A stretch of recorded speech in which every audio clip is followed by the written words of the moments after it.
आज की इस वीडियो में हम लोग करने वाले हैं 12th क्लास पॉलिटिकल साइंस का chapter Indian politics trend and development. इस चैप्टर का नाम पहले था recent development in Indian politics, तो अब इसका नाम चेंज हो गया है, तो घबराने की बिल्कुल भी जरूरत नहीं है, चैप्टर सेम ही है। तो चलिए जल्दी से इस वीडियो को शुरू करते हैं। तो हमारा टॉपिक है कॉन्टेक्स्ट ऑफ 1990s, यानी कि हम लोग 1990s के बारे में अब पढ़ेंगे। तो क्या होता है कि जो हमारी प्राइम मिनिस्टर है इंदिरा गांधी, उनको मार दिया जाता है और उसके बाद में क्या है, इलेक्शन हेल्ड होते हैं 1984 के अंदर। लोकसभा के इलेक्शन थे ये 1984 में। तब क्या हुआ कि जो कांग्रेस के एक जो लीडर हैं राजीव गांधी, वैसे तो वो क्या है इंदिरा गांधी के ही बेटे हैं, तो राजीव गांधी उसके बाद में जो इलेक्शन हुए 1984 में, तब क्या है प्राइम मिनिस्टर बन गए। और ये जो 1984 वाले इलेक्शन है, इनके अंदर कांग्रेस की क्या है बहुत ही अच्छे से जीत होती है। उनकी जो लोकसभा के अंदर सीटें हैं वो बहुत ही ज्यादा हुई होती हैं। तो अब क्या हुआ, 1990s के अंदर 5 डेवलपमेंट लाई गई। ये जो डेवलपमेंट है, इनसे हमारे जो पॉलिटिक्स के ऊपर लॉन्ग टर्म जो इम्पैक्ट है वो दिखाई देता है। तो वो 5 डेवलपमेंट्स क्या थी वो अब हम देखते हैं। तो जो कांग्रेस पार्टी है 1989 के जो इलेक्शन होते हैं उसके अंदर बुरी तरह से हार जाती है। दूसरी डेवलपमेंट में क्या होता है, राइज होता है मंडल इशू का, जो कि नेशनल पॉलिटिक्स के अंदर इम्पैक्ट डालता है। मंडल इशू वो था जिसके अंदर रिजर्वेशन देना था जो कि अदर बैकवर्ड क्लासेस है उनको।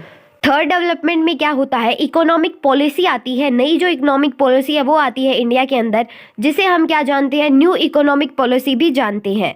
और ये जो नई इकोनॉमिक पॉलिसी थी वो बहुत सारी गवर्नमेंट्स ने क्या है फॉलो की है। इस इकोनॉमिक पॉलिसी के अंदर 3 चीजें होती है, प्राइवेटाइजेशन, लिबरलाइजेशन और ग्लोबलाइजेशन। और ये जो नई इकोनॉमिक पॉलिसी है वो आई थी 1991 के अंदर। फोर्थ डेवलपमेंट में क्या हुआ, एक झगड़ा हुआ बाबरी मस्जिद को लेकर, जिसे क्या है हम लोग अयोध्या डिस्प्यूट के नाम से भी जानते हैं। और ये डिस्प्यूट हुआ था दिसंबर 1992 के अंदर। फिफ्थ डेवलपमेंट में था कि जो राजीव गांधी है उनको भी मार दिया जाता है मई 1991 के अंदर। और उनके बाद में क्या है, जो लीडरशिप होती है कांग्रेस की वो चेंज हो जाती है। और राजीव गांधी के बाद में जो प्राइम मिनिस्टर बनते हैं उनका नाम है नरसिम्हा राव। नेक्स्ट हमारा टॉपिक है डिक्लाइन ऑफ कांग्रेस, यानी कि कांग्रेस कैसे खत्म होती गई। अब लेट 1960s में क्या हुआ, यानी कि ये बात होगी लगभग 1965 से लेके 1970 तक के बीच की। तो जो कांग्रेस पार्टी है उसका जो डोमिनेंस है वो धीरे धीरे खत्म होने लगा 1960s के अंदर। लेकिन जो कांग्रेस की लीडर थी इंदिरा गांधी, वो आई और उन्होंने क्या है कांग्रेस को री इस्टेब्लिश किया 1980s के अंदर। और उसकी जो पोजीशन है कांग्रेस की वो वापस पाई उन्होंने। तो जो इलेक्शंस थे 1989 के, उसके बाद में क्या हुआ कि जो इंडिया है उसमें क्या है कोलिशन गवर्नमेंट बनने लगी, यानी कि कोई एक पार्टी क्या है अपनी गवर्नमेंट नहीं बना पाई, वहाँ पे क्या है कोलिशन गवर्नमेंट फॉर्म होने लगी। और इस कोलिशन गवर्नमेंट के अंदर जो रीजनल पार्टी है उन्होंने क्या अपना बहुत ही इंपॉर्टेंट रोल प्ले किया है। नेक्स्ट टॉपिक है हमारा एलियंस पॉलिटिक्स, यानी कि जो पार्टीज है उनका संगठन बनाना। क्या हुआ कि जो इलेक्शन हुए 1989 के अंदर, उसमें क्या है नई डेवलपमेंट्स आई इंडियन पॉलिटिक्स के अंदर। और इसको क्या है ईरा ऑफ कोलिशन गवर्नमेंट भी कहा जाता है। कोलिशन गवर्नमेंट को एक एग्जांपल से समझते हैं। अब मान लीजिए बीजेपी है वो क्या है अपनी जो सीट्स है वो पूरी नहीं कर पाई लोकसभा के अंदर, तो उसने क्या किया, एक जो रीजनल पार्टी है उसके साथ में क्या कोलिशन कर लिया। तो वो दोनों पार्टी क्या है, अब उन्होंने कोलिशन कर लिया और वो क्या है अपनी गवर्नमेंट बनाएगी। अब उस पार्टी की सीट और बीजेपी की सीट क्या है वो आपस में कंबाइन कर लेंगी और ऐसे ही बनती है कोलिशन गवर्नमेंट। तो इस अलियंस पॉलिटिक्स में क्या हुआ, जो रीजनल पार्टी है उसने क्या है इंपॉर्टेंट रोल प्ले किया यूनाइटेड फ्रंट गवर्नमेंट के अंदर। यूनाइटेड फ्रंट गवर्नमेंट एक ऐसी गवर्नमेंट है जिसके अंदर क्या है 13 रीजनल पार्टी इंक्लूडेड है। और ये जो यूनाइटेड फ्रंट गवर्नमेंट है ये आई थी 1996 के अंदर। अलियंस पॉलिटिक्स का नेक्स्ट पॉइंट है कि जो बीजेपी है वो क्या है अपनी पोजीशन मजबूत करना चाहती थी। जो इलेक्शन हुए थे 1991 के अंदर और जो 1996 के अंदर हुए थे, उसके अंदर जो अपनी पोजीशन है वो मजबूत करना चाहती थी बीजेपी। और 1996 के अंदर क्या हुआ, जो बीजेपी है वो लार्जेस्ट पार्टी आई थी इलेक्शंस में। मतलब कि लोकसभा के अंदर बीजेपी की सबसे ज़्यादा सीटें थी, लेकिन इतनी सीटें नहीं थी कि वो क्या है अपनी गवर्नमेंट बना सके। इसीलिए क्या है उसने क्या है कोलिशन गवर्नमेंट बनाई।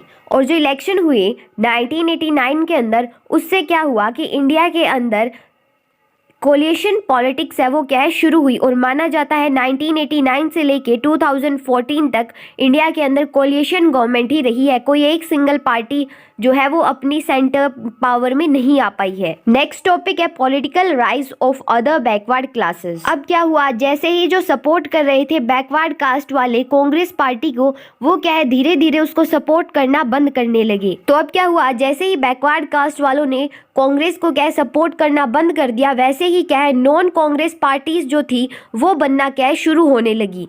अब क्या हुआ कि जो जनता पार्टी है वो क्या है सामने आई और उसके क्या है कुछ पार्ट्स भी थे, जैसे कि भारतीय क्रांति दल और संयुक्ता पार्टी।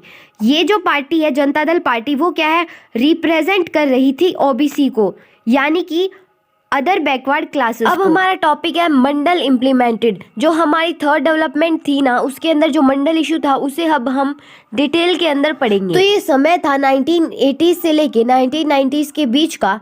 तब क्या है जो ओबीसीज पार्टियां हैं उनके लिए उन्हें अपॉर्चुनिटी दिखने लगती है और वो नई नई ओबीसीज जो पार्टियां हैं वो आने लगती हैं।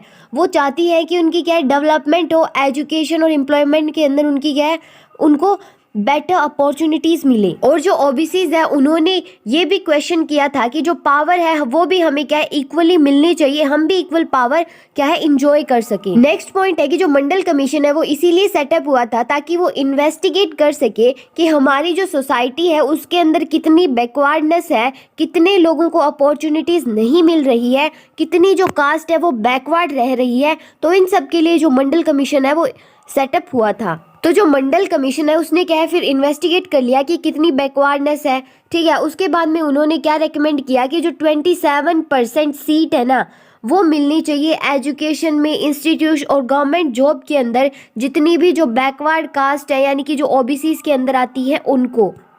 नेक्स्ट टॉपिक है हमारा पॉलिटिकल फॉलआउट्स, यानी कि पॉलिटिकली क्या क्या रिजल्ट निकले वो हमें देखना है। तो अब क्या हुआ, जो 1990s से लेके जो कास्ट बेस्ड पॉलिटिक है ना वो डोमिनेट होने लगी इंडिया के अंदर, यानी कि ओबीसीज आने लगी।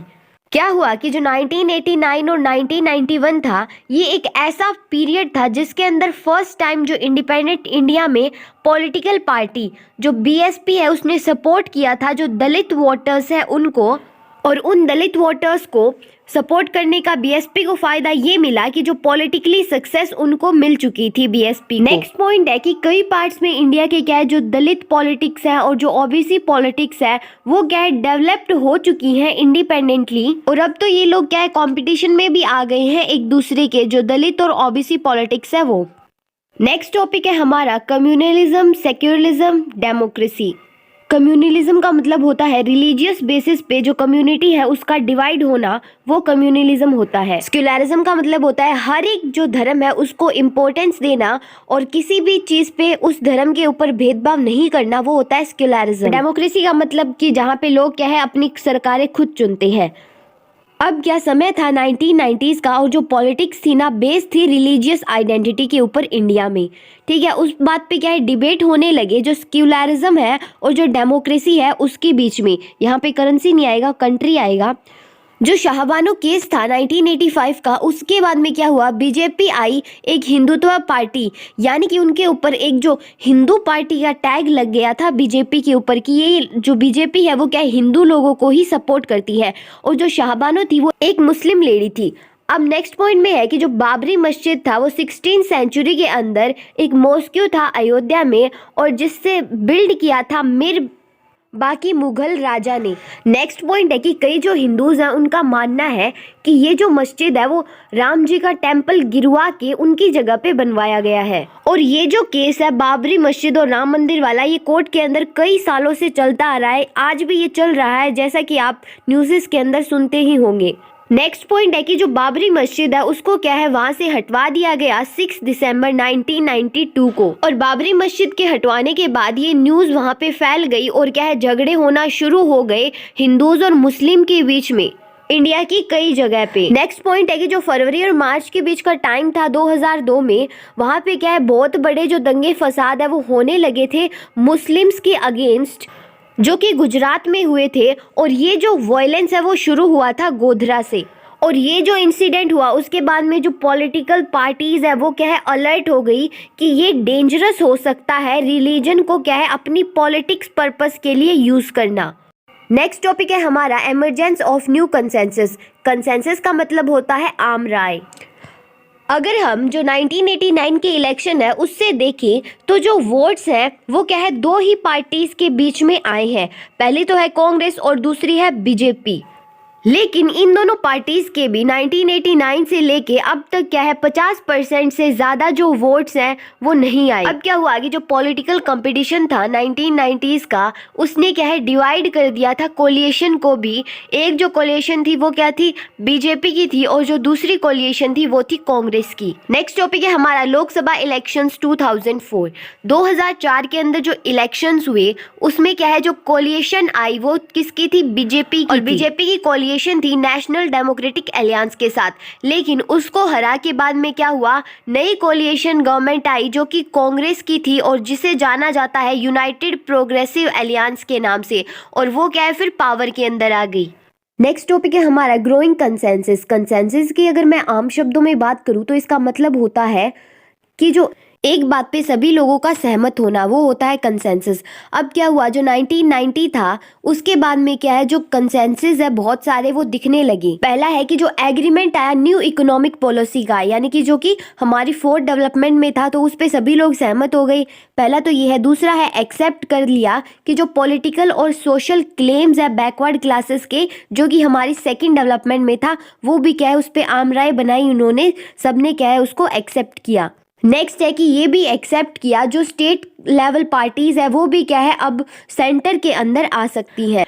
नेक्स्ट पॉइंट है कि जो वैचारिक स्थिति है उसकी बजाय जो प्रैग्मेटिक कंसिडरेशन है उसके ऊपर जोर दिया जाए, और जो पॉलिटिकल अलायंसेस है उसको बिना किसी समझौते के साथ क्या है निभाया जाए। प्रैग्मेटिक का मतलब होता है कि जो रियलिटी है उसको मद्देनजर रखते हुए क्या है अपना फैसला लेना, ना कि क्या है आइडियाज के ऊपर बेस होना कि मुझे ये आइडिया आ रहा है मैं ऐसे कर दूंगा। नहीं, जो असल जो रियलिटी है उसको मद्देनजर रखते हुए जो अपना ओपिनियन है, जो अपना रिजल्ट है वो निकालना, उसे हम प्रैग्मेटिक बोलते हैं। नेक्स्ट पॉइंट है कि जो वर्क प्रेशर है वो भी आए इंडियन पॉलिटिक्स के ऊपर, इस पे भी लोग क्या है एग्री करने लग गए थे। नेक्स्ट पॉइंट है कि जो एग्रीमेंट आया नई इकोनॉमिक पॉलिसीज के ऊपर, वो मैंने आपको पहले ही बता दिया है। लास्ट पॉइंट है कि जो रीजनल पार्टी है वो इन्फ्लुएंस करती है सेंट्रल गवर्नमेंट को कि वो ज्यादा एनुअल बजट का फंड करे, क्योंकि जो स्टेट है उनके एक्सपेंस वो क्या है ज्यादा हो जाते हैं, यानी कि स्टेट के जो खर्चे हैं वो ज्यादा हो जाते हैं। So that's it for the today's video guys. Hopefully यह चैप्टर आपको अच्छे से अब समझ में आ गया होगा, कंफ्यूजन वाली कोई बात नहीं रही होगी। अगर ये वीडियो पसंद आई है तो इसे लाइक कर देना और कमेंट करके जरूर बताना ये वीडियो कैसी लगी। और हाँ, इस वीडियो को लाइक करना बिल्कुल मत भूलना।